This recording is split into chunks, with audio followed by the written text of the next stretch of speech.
चंदू चंचल। गोदी में सुता कह अपन गोरी तू सुना दे के लोरी।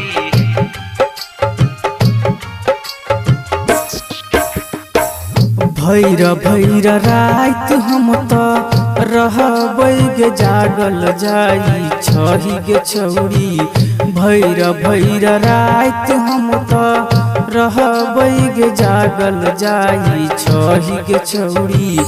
गोदी में सुता कह अपन गोरी तू सुना दे गे लोरी। आ गोदी में सुता कह अपन गोरी तू सुना दे गे लोरी।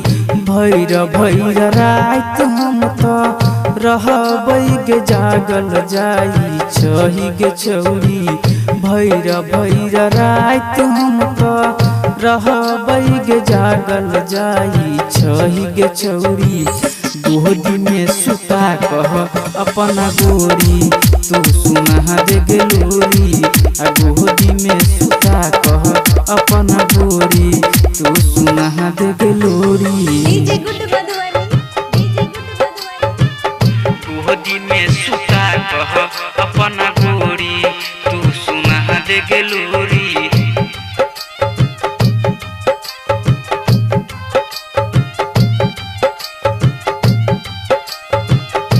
गोदी में सुता कह अपन गोरी तू सुना दे के लोरी। हमारा पराया कप ले लही गे जोर दोसर से जोरी। लागैया एना जेना भजे पागल दिया दिलही तोरी। आ गोदी में सुता कह अपन गोरी तू सुना दे गे लोरी।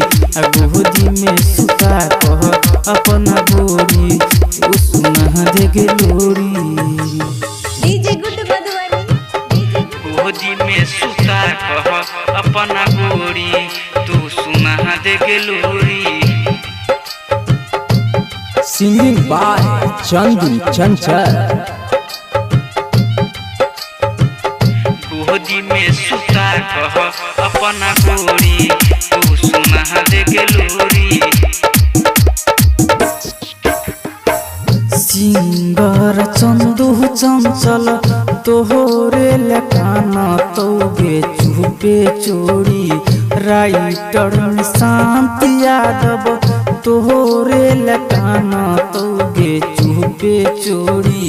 आ गोदी में सुता कह अपन गोरी तू सुना दे गे लोरी। आ गोदी में सुता कह अपन गोरी तू सुना दे गे लोरी। आ गोदी में सुता कह अपन गोरी तू सुना दे गे लोरी।